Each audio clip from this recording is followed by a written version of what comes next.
Hi, and welcome to Sleepy History. If you're listening to this at night, I hope it helps you unwind. Please like and subscribe. It means so much to me. Where in the world are you watching from, and what time is it? It's so nice to think that wherever we are, we're sharing this moment together. The stone walls of the castle kitchen were thick with soot and the scent of old meals. Long before the sun crept above the hills, before the guards changed their watch or the rook stirred in the towers, the hearth had begun to glow. A single coal, kept alive through the night beneath layers of ash, flickered to life as it was coaxed gently with dry twigs and breath. Mist hung low over the outer yard, but within the kitchen, the air was warming. Shadows danced across the vaulted ceiling as the fire slowly rose. The crackle of flames was soft at first, like whispers, then steadier. Orange light spilled across stone floors where footprints had faded but never truly disappeared. Old Mathilde, the hearthkeeper, moved quietly in her layered skirts. Her hands were quick and certain as she added a split log to the fire. She wore a woolen shawl wrapped close about her shoulders and a plain linen cap tied beneath her chin.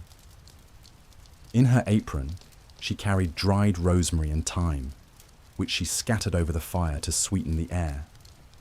On the great oak table, dough rested beneath a cloth.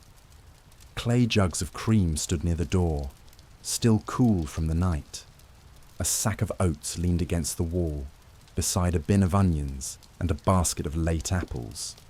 Copper pots and blackened kettles hung in neat rows above the hearth. Some gleamed from polishing, others bore the dark stain of 1,000 meals cooked slowly over flame. Everything had its place: the long-handled spoon, the ladle carved from a single piece of ash, the iron tongs with the wobbly hinge. In the far corner, a cat curled beside the wall, watching with half-closed eyes. It had been born in the kitchen, and it knew the rhythm of mornings better than most. The fire, the scent, the slow hum of pots beginning to warm. Mathilde moved slowly now. She lit the candles on the iron sconce, one by one, their flames growing steady as the room brightened. She ladled water into the cauldron, added a scoop of barley, and stirred with care. Outside a raven called once, then silence again. The castle above remained asleep. But here, beneath stone and timber, the day had already begun, gently, without hurry. With the soft sigh of fire, the scent of herbs, and the calm, steady presence of a woman who had known this kitchen her whole life. Beyond the warmth of the hearth, past the wide chopping block and the hanging herbs, lay the cold pantry, a narrow, stone-walled chamber tucked against the northern side of the kitchen.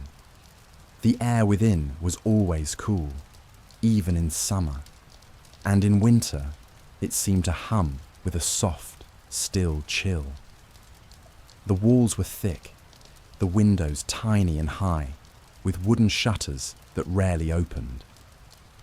Mathilde opened the pantry door with a creak, her candle casting a faint golden circle ahead of her. Inside, the stone shelves held their quiet treasures: wheels of cheese, wrapped in cloth and rubbed with ash. Smoked fish and salt pork hung from beams overhead, their scents mingling faintly with dried apples and hard pears stacked in baskets on the floor.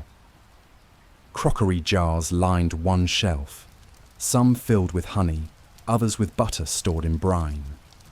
There was a small jug of wine, a pot of goose fat sealed with wax, and a cloth-covered bowl of gooseberries, preserved in thick syrup. Everything was ordered, nothing wasted. Every item stored not just for flavor, but for the rhythm of the seasons. She moved slowly along the shelves, checking each bundle with a gentle press of her fingers. She selected a small wheel of cheese, rubbed with herbs, and a bundle of dried mushrooms tied with twine. These she placed in her basket. careful not to knock the hanging sausages that swayed slightly in the draught. A soft scratching sound came from the far corner, where a mouse had found a fallen crumb. Mathilde smiled faintly and left it be. The cat would have its watch soon enough. She pulled the door gently closed behind her, leaving the pantry in its dim hush. As she returned to the warmth of the kitchen, the contrast was immediate. The soft glow of the hearth, the crackle of logs, the smell of rising bread. She set her basket down on the table and lit another candle, its flame catching quickly. The cold pantry would be visited many times today, each time giving up some small part of the castle's stored richness. But in the early morning, with only the candlelight and the stillness, it felt like a hidden world, quiet, steady, patient. Back in the kitchen, the barley in the pot had begun to thicken. The spoon rested beside it, ready. The cat stretched by the wall, paws twitching, and Mathilde, with her basket and her candle, moved gently through the rising warmth. The soft hush of the morning still wrapped around her shoulders. The great chopping block stood near the centre of the kitchen, a thick slab of oak darkened with age and use. Its surface was scored with shallow cuts and smoothed in places where countless hands had worked, where knife and cleaver had met timber in the quiet work of preparation. A small window above the block let in the faintest morning light, just enough to see the shapes of tools hanging nearby. Knives of varying lengths, a slender paring blade, a curved herb cutter with a worn wooden handle. Each one had its place, kept clean and sharp, their edges glinting faintly in the soft glow. Mathilde returned to the table and lifted a cloth from a bowl of carrots, their skins still holding a trace of the soil. Beside them, onions, leeks, and a few stalks of celery root waited their turn. She reached for her knife. The handle fitted perfectly to her hand from years of use, and began to trim the vegetables, each cut smooth and measured. The sound of chopping filled the room, soft and rhythmic, not hurried, not loud, just the steady beat of blade against board. Peel, slice, gather. Each piece neatly added to a wooden bowl. The scent of onion rose slowly, mixing with the warmth of the hearth and the hint of time still lingering in the air. In the corner, a copper pan warmed over coals.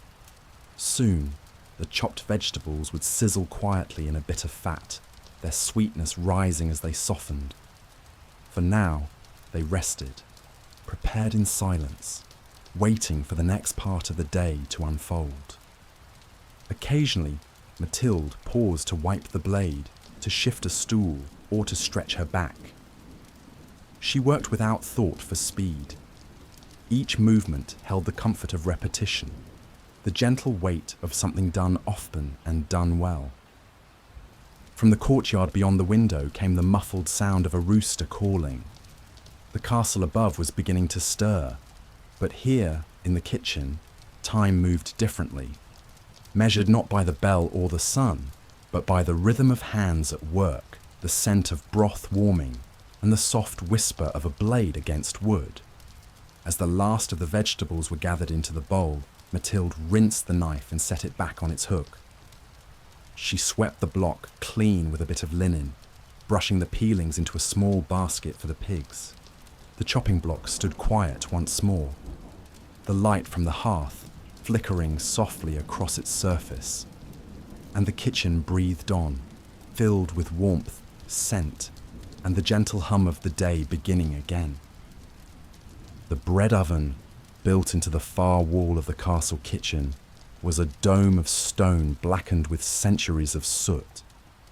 Its curved mouth gaped like a resting creature, the coals within pulsing faintly with the heat of a long slumbering fire.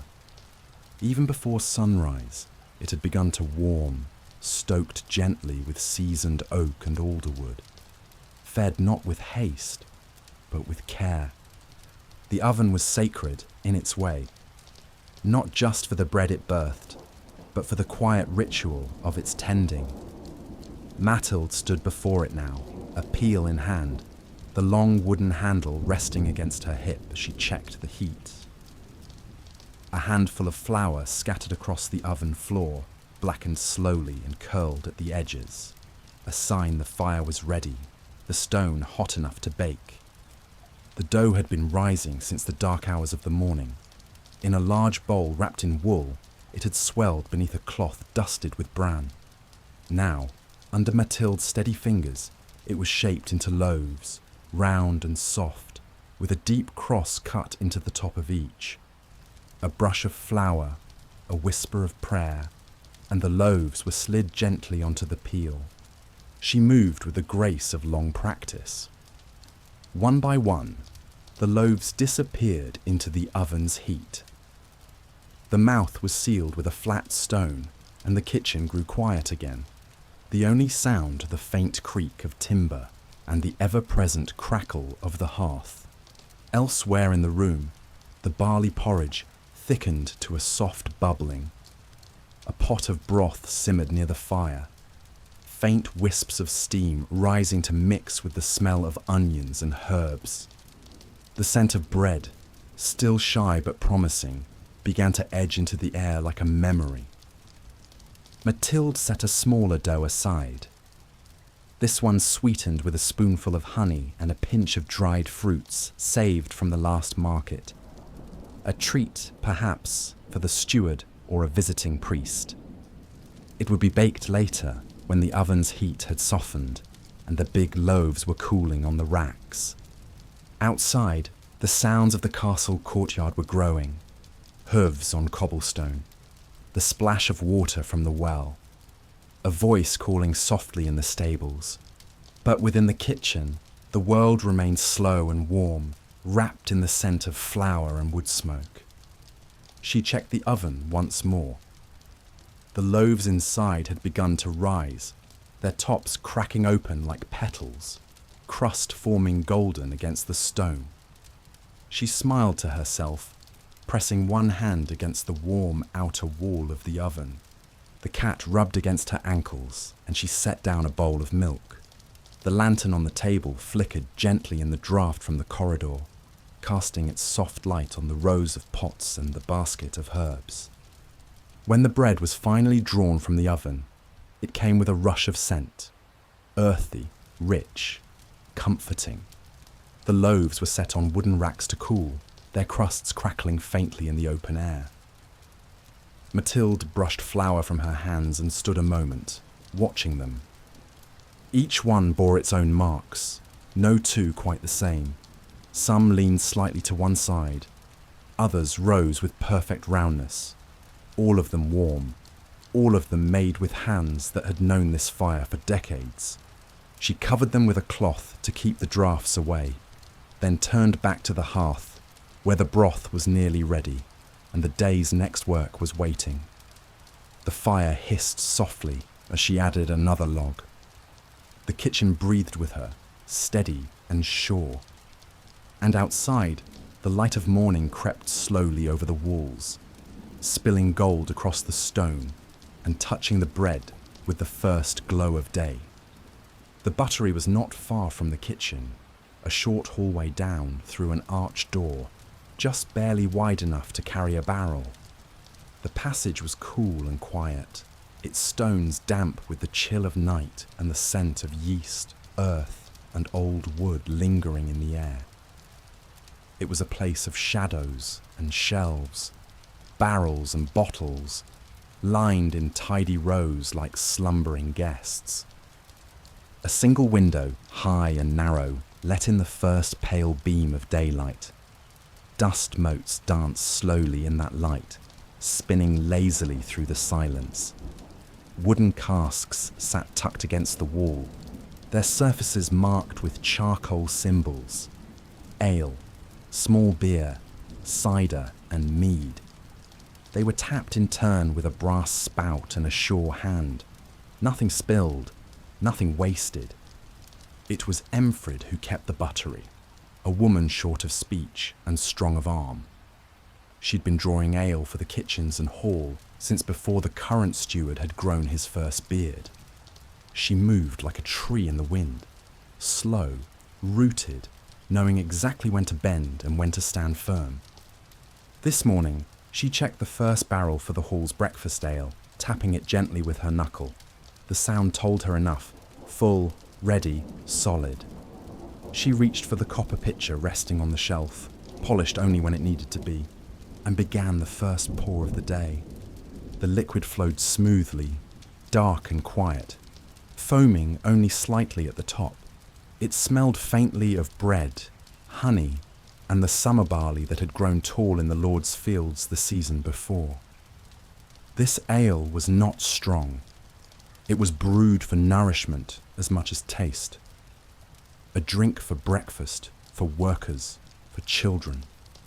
Small beer, they called it. Light, kind, simple. As she poured, she listened. Not to voices, but to the buttery itself. The creak of the rack, the slight drip from a far-off tap, the muffled shift of barrels settling in their cool stone beds. It was a music of its own, the kind only she seemed to hear. When the pitcher was full, Emfrid placed it on the tray beside the bread basket. A cloth was draped carefully over the top to keep out dust and flies. She wiped the tap with a square of linen, folded it neatly, and set it back on the shelf. Then, with the same quiet steps, she turned and walked back toward the kitchen. The corridor between buttery and hearth was still cool. As she passed beneath the low arch, the warmth of the fire greeted her like an old friend. Mathilde looked up from the stew pot and gave a nod. No words were exchanged. They had spoken all they needed with the glance. Emfrid set the tray near the bread. The pitcher glinted in the firelight, its curved handle catching the gold. The air was now thick with the scent of stew, bread, and morning ale. Soon, the serving lads would come, yawning and blinking, to collect the trays. Soon, footsteps would echo through the hall above, the first clatter of cups and bowls as the castle shook off sleep. But not yet. In this moment, the kitchen remained still. The fire whispered, the steam curled, the cat turned once in its sleep, and the buttery, cold and dark behind them, waited for its next pour, its next quiet offering. Outside, light crept further across the courtyard. Crows cawed from the gables, but within these walls, time moved gently, measured not by bells, but by pouring ale and cooling bread, by footsteps on stone, and by the warm silence of work shared between those who knew it by heart. In the far corner of the kitchen, past the great table and the hearth's glow, stood a narrow wooden door fitted with blackened hinges and a worn latch. Behind it lay the spice and salt room, a small chamber, square and low-ceilinged, its air thick with scent and stillness. The door creaked softly as Mathilde pushed it open, the warm light of the kitchen falling across the packed earth floor. Inside, there was no fire, only the preserved breath of countless harvests and trades. Here, the world came to rest. Faraway lands folded into jars and pouches, waiting in silence until called upon. A shelf of salt sacks lined one wall, coarse and white, with a few cakes of grey sea salt set on slats to dry. Barrels held brined lemons and pickled onions. Clay pots were sealed with wax, some tied with bits of parchment marked in careful script. And then the spices. They rested in wooden boxes and woven baskets, in cloth bags tied with cord, in glass jars thick with fog. Cinnamon bark curled like sleeping leaves. Cloves glinted dark and hard like tiny nails. Saffron, precious and gold, slept in a sealed horn tucked at the back of the top shelf. Nutmeg, cardamom, a few peppercorns from a pouch carried down the coast on a trader's sloop. Rare things, seldom used. but sacred when called upon. Mathilde moved carefully between the shelves. She pinched a bit of thyme from a tied bundle and crushed it gently between her fingers. The scent rose, green, warm, familiar. She smiled, thinking of the stew bubbling in the hearthpot. She selected a few dried bay leaves, a twist of rosemary, and a finger's pinch of caraway, wrapped neatly in cloth. For the evening meal, she'd use a sliver of cinnamon. Not for the nobles, but for the kitchen's own, an old recipe passed from firekeeper to firekeeper. Honey, milk, and oats warmed with cinnamon and stirred until smooth. A comfort dish. A dish for winter, even if it wasn't quite winter yet. Before leaving, she paused beside the salt bins. She ran her fingers through the coarse grains, letting them slip back slowly into the pile. The weight of it was steady, grounding. Salt was life here. Preserver, healer, keeper of meat, of cheese, of stories too. She lifted a small scoop and filled the kitchen bowl, just enough for the day. The rest would remain, tucked in shadow, quietly doing its work. As she stepped back into the kitchen, the world shifted once more. The warmth greeted her like a cloak. The stew called with its soft bubbling. A kettle began to sing. The basket of chopped herbs waited, and beside it, the dough for the afternoon tarts rested beneath a linen cloth. She set the spices on the table, unwrapping them slowly, as though each leaf and seed was a small sacred thing.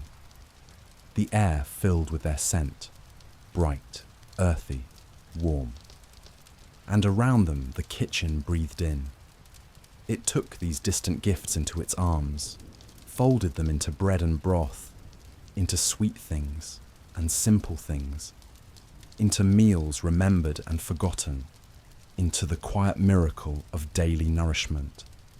Above, the castle stirred, but down here the real work was steady and slow, told in handfuls and pinches, in simmer and stir, in salt and spice and the long patience of heat. Beyond the main hearth, beneath an arched stone lintel, blackened by decades of use, stood the castle's roasting hearth. Larger than the others, open and wide, it was designed for fire and flame, for heat that licked high and burned long. Here, meats turned slowly on thick iron spits, basted by their own dripping fat, fed by logs that cracked and hissed as they burned low and hot. It was not the gentle warmth of baking bread or simmering broth. This was the fire that fed the hall, the feast fire, the one that smoked through the corridors and settled into the very bones of the castle, leaving its mark on beam and cloak and skin alike. This morning, a pair of scullions turned the handle that turned the spit.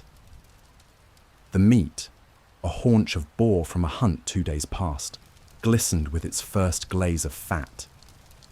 Rosemary branches crackled beneath it, laid atop a bed of coals to scent the smoke. Occasionally, one of the boys would dip a brush, made from bundled rushes, into a bowl of herbs and oil, and sweep it over the meat, each stroke sending a fresh breath of scent into the room. Mathilde watched them a moment, nodding her quiet approval. They were still learning, not yet even into their teens, but their hands were steady and their eyes focused. Fire demanded attention. A moment of distraction could turn a feast into a cinder. Behind them, smoke curled up into the flue.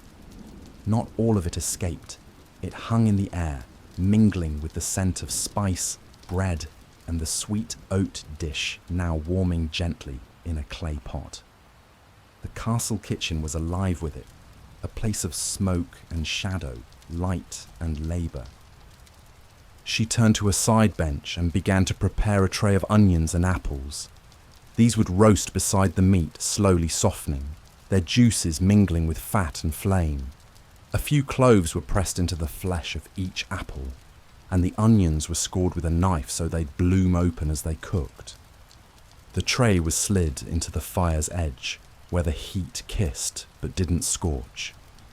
She turned it once, adjusting its place with a pair of iron tongs, then returned to the table to ready the next dish. The rhythm of the day was in full motion now. Every surface held something. A bowl of butter softening, a pile of greens to be washed, a pot of grain left to swell with warm broth.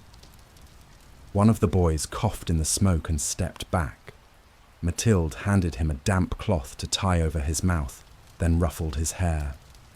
"Keep the pace," she said softly, and he nodded, returning to the handle with both hands. The meat turned, the fire hissed. Time passed slowly, measured in drips and crackles, and the golden darkening of skin and fat. The scent was deep now, earthy, rich, filling every breath. Soon the steward would arrive with the day's orders. Soon the platters would be cleaned and the knives sharpened.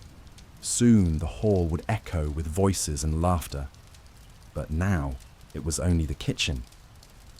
Mathilde placed another log on the fire and watched the sparks leap upward. Around her, pots simmered, bread cooled, and the smell of the roast deepened. A boy wiped his brow with the back of his sleeve and smiled at her. She smiled back. Smoke hung low. The fire glowed. And the castle kitchen, ancient and steady, moved through another morning in the soft rhythm of flame and feast. While the spit turned and the bread cooled on its racks, another pot, a much larger one, bubbled gently in the side hearth, set over a cradle of iron that held it just above the glowing coals. This was the pottage. Not for lords or ladies, not for visitors or feast tables, but for the hall, for the men-at-arms, for the washerwomen, for the boys who scrubbed the stones and swept the stairs. It was thick and brown, filled with barley, onions, beans and roots pulled from the cellar in the early morning light. A few scraps of salted meat had been added, not for richness, but for depth. It simmered for hours, stirred with a long-handled paddle by anyone who passed by, each giving it a few turns and a watchful glance. The smell was humble and good, earthy, herbal, honest. There was nothing delicate about it, nothing rare, and yet it was the soul of the kitchen. Mathilde stepped to the hearth and leaned over the pot, the steam rising to meet her face. She breathed it in, then dipped a spoon and tasted. It needed salt. She reached for the bowl, pinched just enough between her fingers, and scattered it across the surface like a blessing. Around her, the bustle was steady. A scullion chopped greens to be added at the end, their leaves still wet from the pump. Another fetched the small beer from the buttery, his steps careful, his breath steaming in the cool kitchen air. Mathilde added a sprig of savoury from the herb bundle drying by the door. It would lend a peppery note, sharp enough to brighten the heavy grain. She stirred slowly, her other hand resting on the edge of the pot, the heat soaking into her bones. At the far table, trenchers were being cut, thick slabs of day-old bread that would serve as plates for the meal. They were laid in rows, their crusts dry but strong. Once filled, the stew would soak through them slowly, softening the bread as it filled each belly. The steward arrived, his footsteps sharp on the stone. He sniffed the air, nodded once, and checked the lists hanging by the door. 24 for the first pour, he murmured, then turned to go. Mathilde didn't answer. She only ladled out the first bowlful, thick and steaming, and set it aside to cool. The pot was full, but it would not last the hour. Pottage went quickly. It is simple, satisfying, and known by every soul in the castle. She moved from pot to table, checking the bread, the beer, the jugs. A cloth was laid over the bowls to keep them warm. A basket of spoons, wooden, each with its own nick and curve, was placed beside them. The bell in the hall above rang softly once. Time. The first boy arrived, wiping his hands on his apron, eyes wide with the scent. He collected the tray, balancing it on one shoulder. Others followed, trays upon trays, until the kitchen felt briefly empty. Only the hearth remained loud, its fire snapping and whispering. Mathilde leaned against the stone wall and exhaled. The pot still simmered, the scent still rose, and soon another batch would begin. Outside, the sun had risen fully now, casting pale gold across the high windows. The kitchen glowed in that light, warm, worn, timeless, and the pottage, humble as it was, continued to feed not just bodies, but a rhythm older than stone, a rhythm of hands stirring, fire glowing, and the deep, quiet joy of something made with care. Behind the hearth, in the quieter end of the kitchen, where the floor sloped gently toward a drain carved into the stone, stood the washing table. It was long and low, made of thick, scrubbed oak, its surface always damp, always smelling faintly of soap root and warm water. The sun had risen fully now, its light falling through the narrow, high window, striking across the wet flagstones in shifting gold. The firelight flickered behind it, sending soft gleams across metal bowls, earthen pots, and wooden trays stacked high from the morning's labours. A scullion stood at the table, sleeves rolled past his elbows, apron tied twice round his waist. His hands, reddened from the hot water, moved methodically. Dip, rinse, scrape, dry. The rhythm was gentle, almost musical, each motion feeding the quiet pulse of the kitchen. Beside the table stood two great basins, one filled with clean water warmed by the hearth, the other clouded and grey from rinsed stew pots and used spoons. Floating herbs, lavender, mint, and a few sprigs of marjoram, softened the scent, filling the air with their quiet comfort. Cloth towels hung from pegs along the wall, most frayed at the edges, many patched. A single bar of soap, yellow with lye and thick with bits of chamomile, sat in a carved dish near the basin. It had been cut from a large block and used until thin, its surface soft and curved. Mathilde approached with another tray of plates. Wooden trenchers now soaked through from the pottage served to the lower hall. She set them gently on the table, nodding to the boy, who offered her a tired smile. He didn't speak. His focus remained steady, his pace unbroken. She took a damp cloth and began wiping the surfaces, her hands practiced and calm. No one rushed. The work would be done when it was done, and not before. Outside the narrow window, the sound of the courtyard drifted in, the clop of hooves, the splash of water in a bucket, the low murmur of voices. Inside, only the water moved, soft and steady. The trenchers were scraped clean, the knives set aside to dry on a slatted board.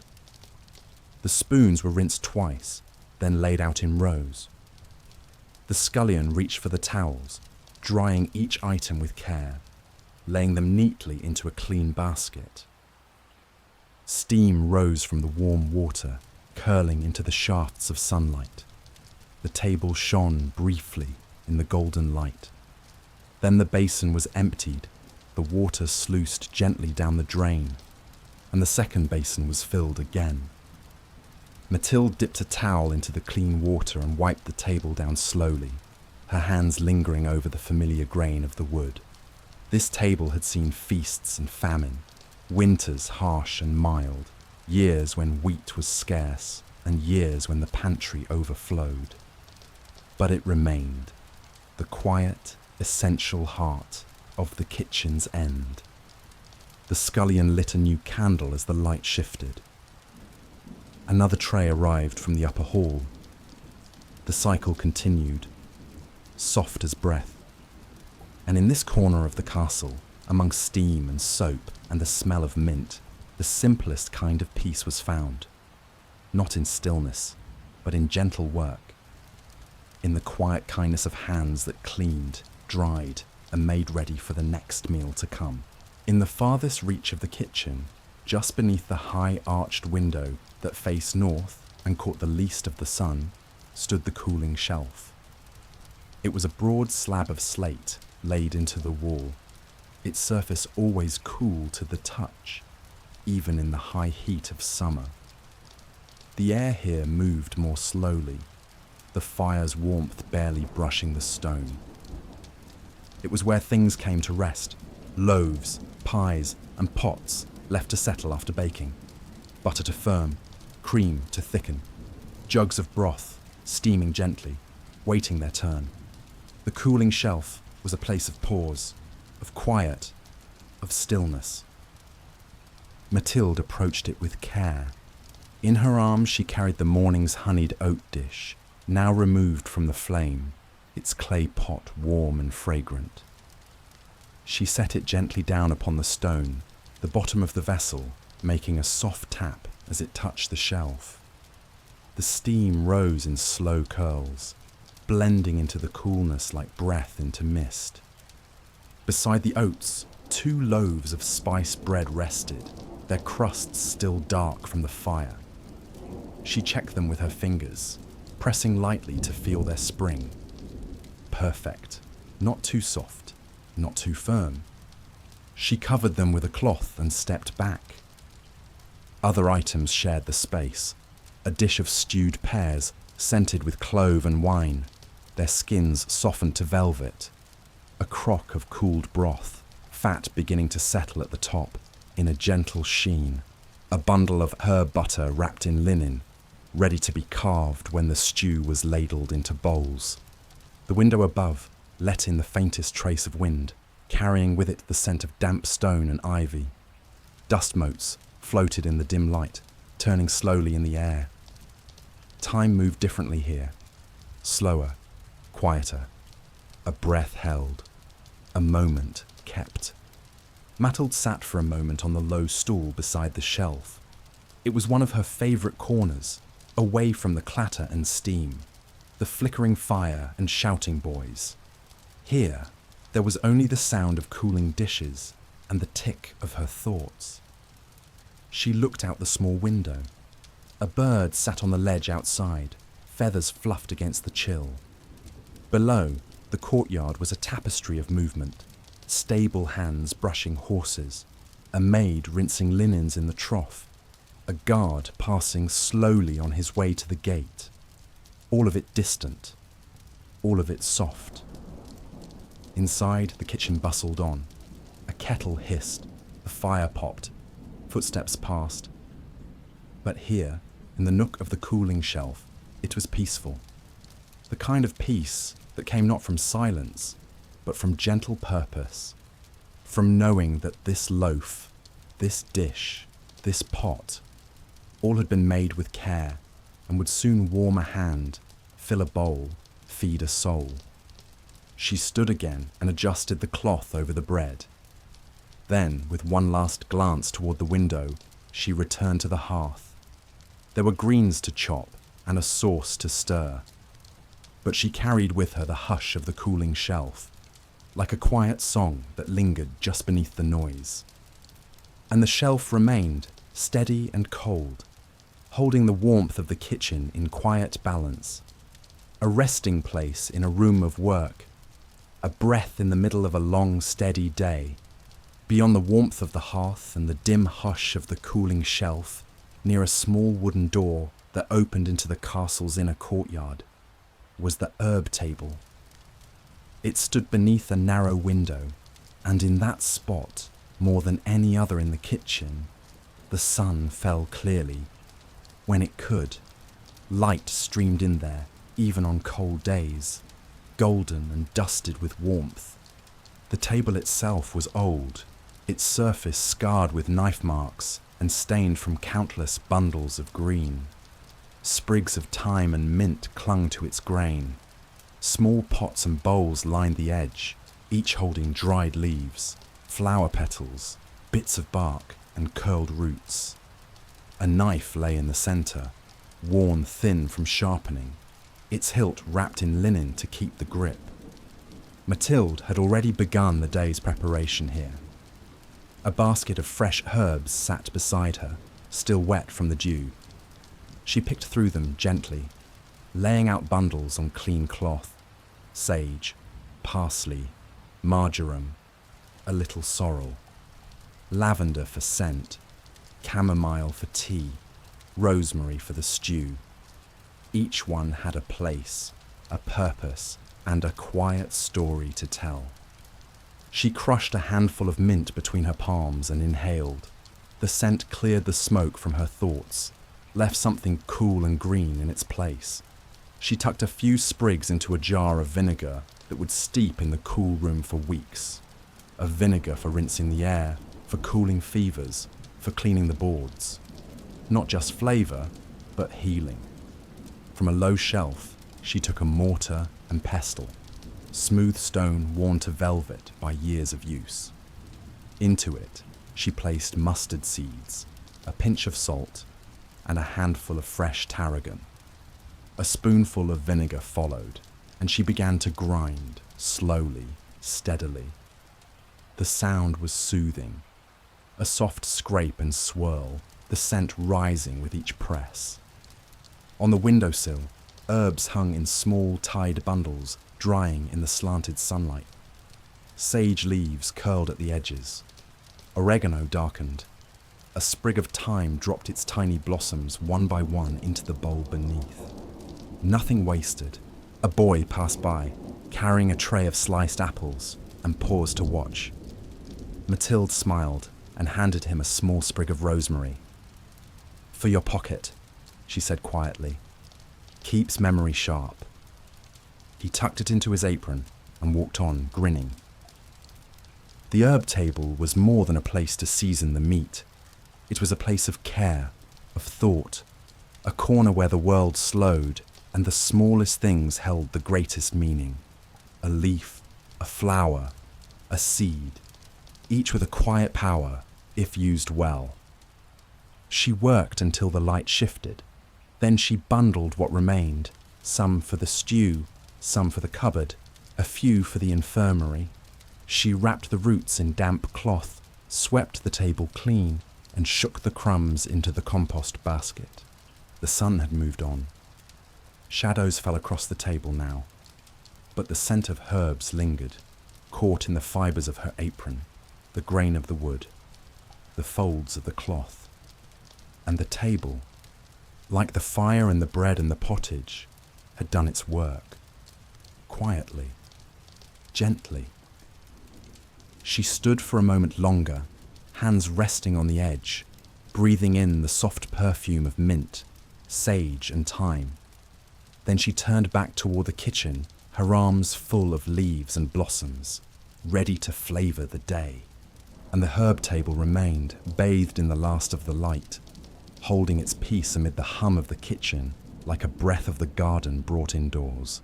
In the centre of the kitchen, the table was cleared, the bread cut, the butter spread, and the bowls of broth set out in neat rows. But at the far end of the hearth, where the light fell more gently and the tools were always clean, a single tray was being prepared with quiet care for the steward. The steward did not dine in the hall with the others. He took his meals alone in a modest room just off the solar, where sunlight filtered through thick glass and the voices of the court were muffled by tapestries. It was Mathilde who saw to his tray, and she did so with the quiet reverence of someone who knew not just what to serve, but why. The tray was made of polished walnut, its surface dark and smooth. Upon it, she laid a cloth of soft linen, white, with a red stitched border. Each item placed atop it was done so with calm intention. A bowl of barley stew, thick with vegetables and the faintest trace of venison. A round loaf, still warm, with its crust gently scored. A wedge of sharp cheese, wrapped in waxed cloth, and a slice of dried pear folded neatly in a leaf. Beside these, a small pitcher of cooled cider, its neck wrapped in twine for grip, and a pewter cup polished to a soft gleam. A spoon laid just so, its wooden handle worn but smooth. And lastly, something simple, something quiet, a custard tart. Not grand, not spiced, but soft and sweet with milk and a bit of honey, baked in the smallest of dishes. It was still warm, the top golden and gently trembling as she set it into place. She stepped back and regarded the tray for a moment. Nothing extravagant, nothing wasteful. But everything needed was there. A meal made with care, balanced in flavour and heat, texture and grace. One of the older boys came to collect it, walking slowly so as not to spill. He said nothing. He did not need to. Mathilde gave him only a nod, and he returned it, lifting the tray with both hands and disappearing down the corridor. She exhaled softly and turned back to the hearth. The noise of the kitchen was gentler now, as the busiest hour had passed. Pans soaked in water, plates scraped. The last loaves were cooling in baskets. The scullions swept the floor, the broom bristles whispering across stone. In a quiet corner, the cat stretched in sleep. The candles flickered, and somewhere far above, footsteps echoed in the hall. But Mathilde lingered by the table, wiping it clean with long strokes. She did not rush. The steward would eat in silence. He always did. He would take note of each flavour, each texture, and say nothing. But she would know, by the way he returned the empty dish, by the small curl of parchment left on the tray, that the meal had spoken. And that was enough. She folded the cloth, set it back on the shelf, and placed her hands upon the table one last time. A simple meal, a quiet tray, but in it, the essence of the kitchen, care, balance, and the deep, wordless kindness of nourishment given and received. As the light began to slip from the sky, and the sun dipped behind the high castle walls, the lanterns were lit. One by one, their flames flickered to life, casting golden halos against the darkening stones. This hour, just after supper, just before the deep night, was known in the kitchen as the lantern hour. It was not loud nor busy. Most of the meals had been served, the platters washed, the bowls stacked, the fires banked. But the kitchen did not sleep yet. There was still work to be done, gentle work. And in the soft light of the lanterns, everything moved a little more slowly, a little more kindly. Mathilde lit the first lantern herself, as she always did. It hung from a hook above the central table, swaying gently in the rising evening draught. The flame inside caught with a soft whisper, casting shadows across the breadboard and the worn surface of the chopping block. Other lanterns followed, carried by the scullions, their hands wrapped in cloth to guard against the heat. They moved carefully, setting each one upon its peg, watching the light grow, watching the darkness draw back.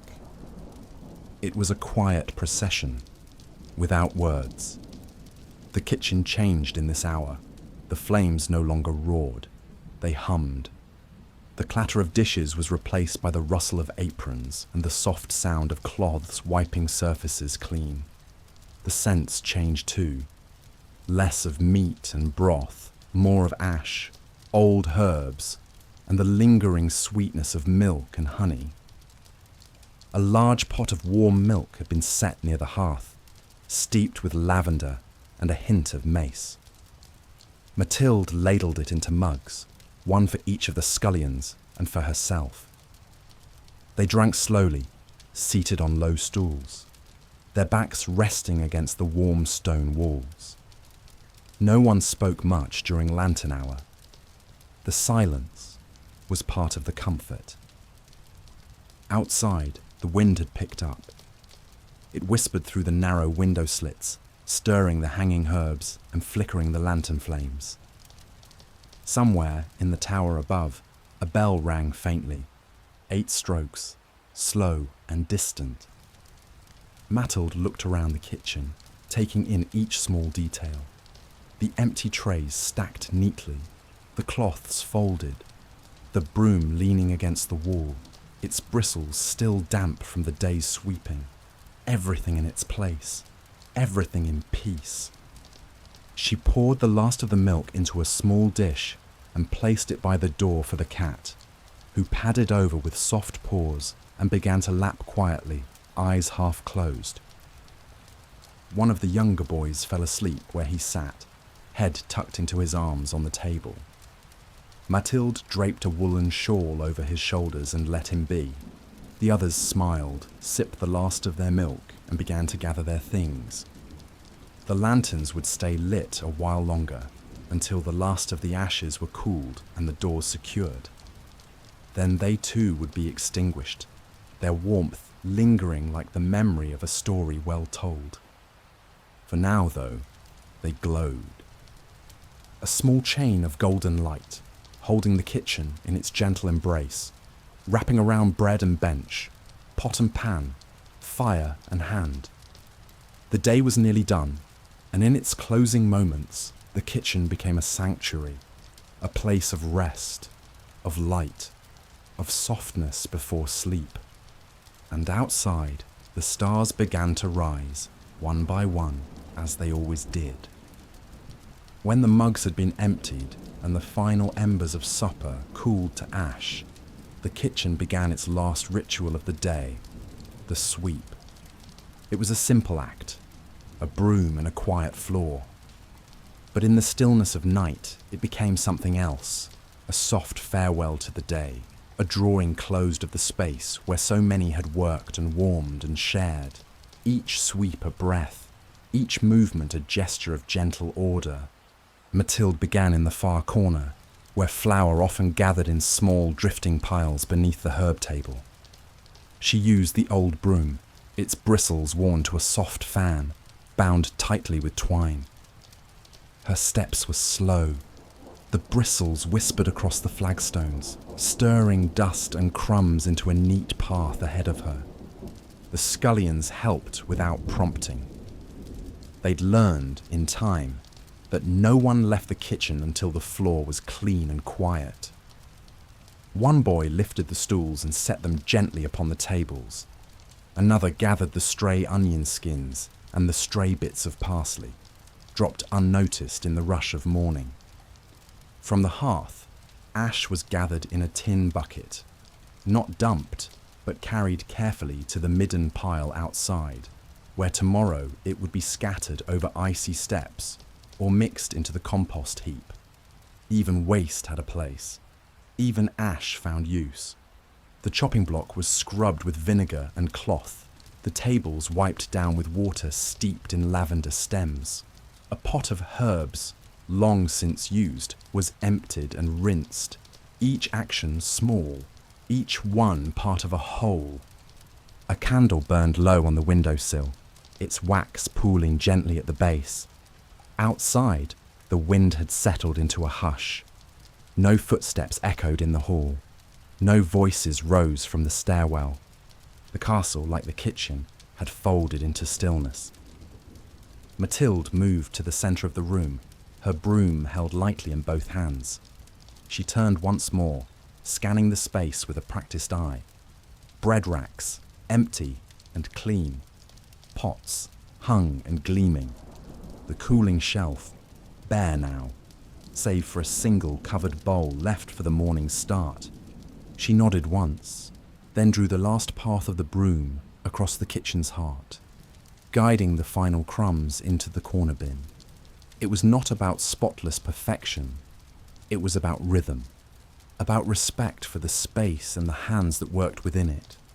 The youngest scullion, sleepy and blinking, carried the cloth basket of dried rags to the laundry chamber, his steps muffled.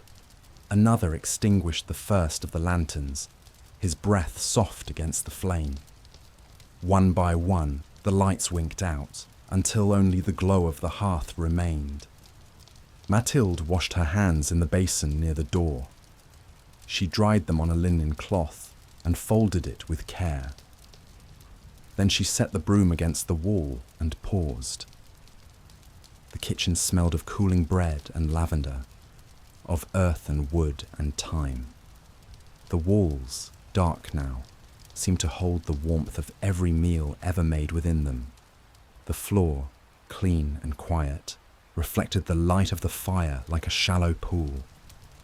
She whispered a few words, not prayer, not spell, just a wish perhaps, for peace, for rest, for another day well spent. Then she opened the door to the hall, letting the last of the heat drift gently outward. Behind her the kitchen stood ready for sleep. And in the hush that followed, the world outside waited, quiet and still beneath the stars.